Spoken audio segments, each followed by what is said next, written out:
இப்போ நம்ம இருக்க அந்த காலத்தில் ஒரு விஷயத்தை கவனிச்சிங்களா? ஹார்ட் அட்டாக்கோட எண்ணிக்கை அதிகமாக இருக்குது, சுகர் பேஷண்ட்டோட எண்ணிக்கை அதிகமாக இருக்குது, ஏன் கேன்சரோட எண்ணிக்கை கூட அதிகமாக இருக்குது. இந்த பிரச்சனையெல்லாம் முன்னாடி ஒரு 50-60 வயசுக்கு மேலே உள்ளவங்களுக்கு தான் அதிகமாக வந்தது. ஆனால் இப்போ 40 வயசுக்கு கீழே, ஏன் 30 வயசில் இருக்கவங்களுக்கு இந்த பிரச்சனைலாம் வர ஆரம்பிக்குது. இந்த பிரச்சனையோட ஆரம்ப புள்ளி தினமும் நம்ம பயன்படுத்துகிற எண்ணெயாக இருக்கலான்னு உங்களுக்கு தெரியுமா? இந்த பிரச்சனை ஏன் சமையல் எண்ணெயிலேருந்து வருது, அப்படி வந்தால் அதுலேருந்து உங்களை எப்படி பாதுகாத்துக்கிறது, சமையல் எண்ணெயை எப்படி கரெக்டாக யூஸ் பண்ணுறதுங்கிறது தான் இந்த வீடியோவில் நம்ம டீட்டெயிலாக பார்க்க போகிறோம். வாங்க வீடியோக்குள்ளே போகலாம். இதில் நம்ம முதல்ல பார்க்க போகிற அதுவும் ரொம்ப முக்கியமான ஒரு விஷயம் ஸ்மோக்கிங் பாயிண்ட். நம்ம பயன்படுத்துகிற ஒவ்வொரு எண்ணெய்க்கும் ஸ்மோக்கிங் பாயிண்ட் இருக்குது. அதாவது நம்ம எண்ணெயை சூடுபடுத்தும் போது ஒரு குறிப்பிட்ட வெப்பநிலைக்கு அப்புறம் அது ஆவியாக மாறிடும். அப்படி ஆவியாக மாறும்போது மீதம் இருக்க எண்ணெயிலையோ இல்லை அது இருக்க உணவுலையோ சில கெமிக்கலை ரிலீஸ் பண்ணும். இந்த கெமிக்கல்னால தான் நமக்கு பெரிய பிரச்சனையே. முக்கியமாக free fatty acid, trans fatty acid, glycerol, acrylamide, இந்த 4 கெமிக்கல் தான் மெயினாக நம்ம சொன்ன பிரச்சனைக்கெல்லாம் காரணம். இந்த ஃப்ரீ ஃபேட்டி ஆசிட் நம்ம உடம்புல அளவுக்கு அதிகமாக உள்ளே போகும்போது தேவையில்லாத இடத்துலலாம் ஸ்டோர் ஆகி நம்ம உடல் பருமனை அதிகப்படுத்துது. அது மட்டும் இல்லாமல் நம்ம உடம்புல இருக்க இன்சுலினை இது வேலை செய்ய விடாமல் தடுக்குது. இதனால சுகர் பிரச்சனை வர்றதுக்கு வாய்ப்பு இருக்குது. 3வது, ரத்தத்தில் அதிகமாக சுற்றிட்டு இருக்க இந்த ஃப்ரீ ஃபேட்டி ஆசிட் இரத்த குழாயில் அடைப்பை ஏற்படுத்தி ஹார்ட் அட்டாக் வர வைக்க வாய்ப்பு இருக்குது. அடுத்து எண்ணெயிலேருந்து உருவாகக்கூடிய இன்னொரு கொழுப்பு தான் டிரான்ஸ் ஃபேட்டி ஆசிட். நம்ம எல்லாருக்கும் தெரியும், நம்ம உடம்புல 2 வகையான கொழுப்பு சத்து இருக்குது. ஒன்று நல்ல கொழுப்பு, அதாவது HDL. இந்த HDL என்ன பண்ணுன்னா நம்ம உடம்புல சேர்ந்திருக்க கொழுப்பை அங்கிருந்து எடுத்துகிட்டு வந்து கல்லீரலுக்கு அனுப்பும். கல்லீரல் அந்த கொழுப்பை உடம்பை விட்டு வெளியில் அமுச்சிடும். அடுத்து இந்த LDL. இந்த LDL நம்ம சாப்பிட்ற சாப்பாடுலேருந்து உள்ள கொழுப்பெல்லாம் எடுத்துட்டு நம்ம உடம்பு முழுக்க போய் ஸ்டோர் பண்ணி வைக்கும். அதனால தான் இந்த LDL கெட்ட கொழுப்புன்னு சொல்கிறோம். இந்த டிரான்ஸ் ஃபேட்டி ஆசிட் என்ன பண்ணுன்னா நல்ல கொலஸ்ட்ராலான HDL கம்மி பண்ணிட்டு கெட்ட கொலஸ்ட்ராலான LDL அதிகப்படுத்துது. இப்படி பண்ணுறதுனால எந்த அளவுக்கு LDLோட லெவல் அதிகமாக இருக்கோ அந்த அளவு ஹார்ட் அட்டாக் வர்றதுக்கான ரிஸ்க்கும் அதிகமாக இருக்குது. இந்த டிரான்ஸ் ஃபேட்டி ஆசிட்டும் நம்மளோட இன்சுலினுக்கு எதிர்ப்பு தன்மையை உருவாக்குது. இதனால சுகர் பிரச்சனை வரும்.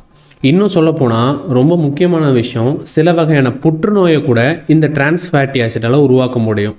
உதாரணத்துக்கு மார்பக புற்றுநோய், குடல் புற்றுநோய், இந்த மாதிரி புற்றுநோயெல்லாம் இதனால வரும். கடைசியாக கிளிசரால், அப்புறம் அக்ரிலமைடு, இது 2ஐயும் நாங்கள் கார்சினோஜன்னு சொல்லுவோம்.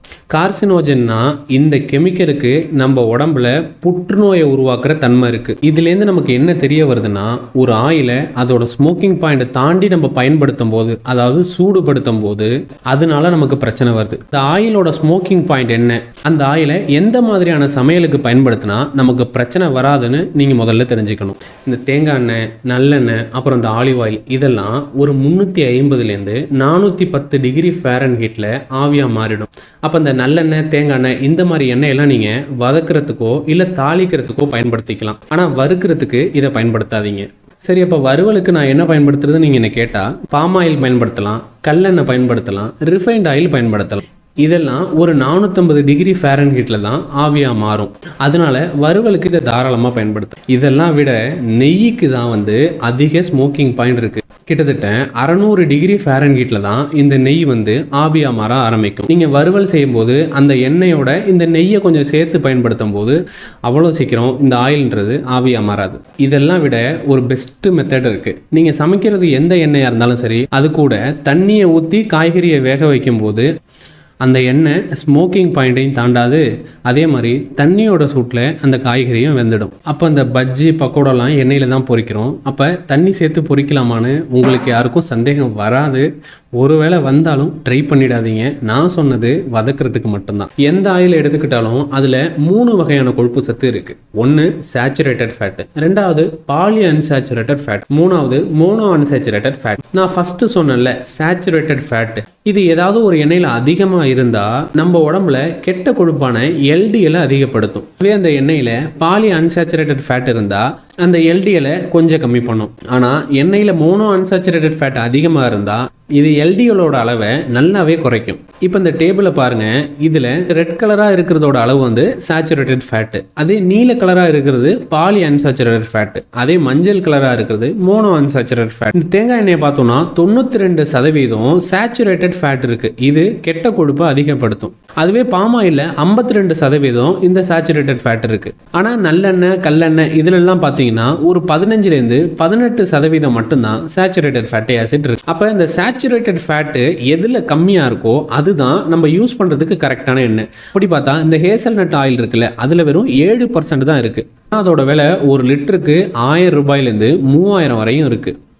ஆலிவ் ஆயிலும் அதே மாதிரி தான், அதுவும் 1000 ரூபாய்க்கு மேலே தான் 1 லிட்டரோட விலை இருக்குது. அப்போ இந்த எண்ணெயில் இருக்க கொழுப்பு சத்து அப்புறம் இந்த எண்ணெயோட விலை இது ரெண்டையும் வச்சு பார்க்கும்போது கல்லெண்ணெயும் நல்லெண்ணெயும் ஒரு பெட்டரான ஆப்ஷனாக இருக்குது. உங்களுக்கு இன்னொரு டவுட்டும் கூட வரலாம், இந்த ஸ்மோக்கிங் பாயிண்ட் அதிகமாக இருக்க கல்லெண்ணெய், ரிஃபைண்ட் ஆயில், பாம் ஆயில் இதெல்லாம் ஒரு முறை பயன்படுத்திட்டு மறுமுறையும் நீங்கள் பயன்படுத்திக்கலான்னு உங்களுக்கு தோணலாம். ஆனால் நீங்கள் ஒவ்வொரு முறையும் இந்த எண்ணெயை சூடு பண்ணும்போது இதோட ஸ்மோக்கிங் பாயிண்ட் குறைய ஆரம்பிக்கும். அப்போ எந்த அளவுக்கு இந்த எண்ணெயை மறுபடியும் பயன்படுத்துகிறீங்களோ அந்த அளவுக்கு நம்ம உடம்புல பாதிப்பை ஏற்படுத்துகிற கெமிக்கலும் அதிகமாகிட்டே போகும். ஒரு எண்ணெய் ஸ்மோக்கிங் பாயிண்ட்டை தாண்டிடுச்சுன்னு நீங்கள் எப்படி தெரிஞ்சுக்கிறது?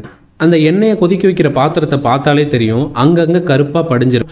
இப்படி இருந்தாலே அந்த எண்ணெய் ஸ்மோக்கிங் பாயிண்ட்டை தாண்டிடுச்சுன்னு அர்த்தம். என்னை கேட்டால் ஒரே எண்ணெயை பயன்படுத்துறதுக்கு பதிலாக ஒவ்வொரு மாதமும் வேறு எண்ணெயை பயன்படுத்தலாம். அதாவது ஒரு மாதம் கல்லெண்ணெயை பயன்படுத்தலாம், இன்னொரு மாதம் நல்லெண்ணெயை பயன்படுத்தலாம். இந்த மாதிரி மாற்றி பயன்படுத்தலாம். அது மட்டும் இல்லாமல் ஒரு நபர் மாதத்துக்கு 500 ml அதாவது 1/2 லிட்டருக்கு மேலே எண்ணெயை பயன்படுத்த வேண்டாம்.